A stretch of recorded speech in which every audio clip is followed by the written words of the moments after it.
చక్కని సీనరీస్ ఉంటాయి. పైన ఒక మాట ఉంటుంది, గాడ్ ఈజ్ లవ్. అంటే అర్థం ఏమిటి? దేవుడు ప్రేమ స్వరూపి.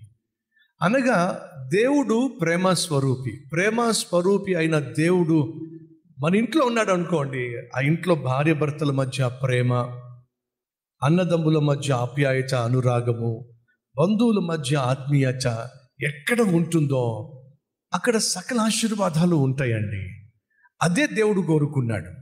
నేనే మనిషిలో ఉన్నట్లయితే ప్రేమ ఉంటుంది, సంతోషం ఉంటుంది, సమాధానం ఉంటుంది, సఖ్యత ఉంటుంది, సంతృప్తి ఉంటుంది, సౌభాగ్యం ఉంటుంది, సకల ఆశీర్వాదాలు ఉంటాయి అని చెప్పి దేవుడు ఏం చేశాడంటే మనిషి శరీరంలో ఒక గుండెను, హృదయాన్ని ఏర్పాటు చేసి ఆ హృదయంలో ఉండాలని చెప్పి నిర్ణయం తీసుకున్నాడు. కానీ మనిషి ఏం చేశాడయ్యా అంటే తన సరదాల కోసం, తన సంతోషం కోసం తాగడం మొదలుపెట్టాడు. భార్య ఉన్నప్పటికీ పరాయి స్త్రీ వ్యామోహంలో పడి వ్యభిచారం చేసి వ్యభిచారాన్ని లోపల తీసుకొచ్చాడు.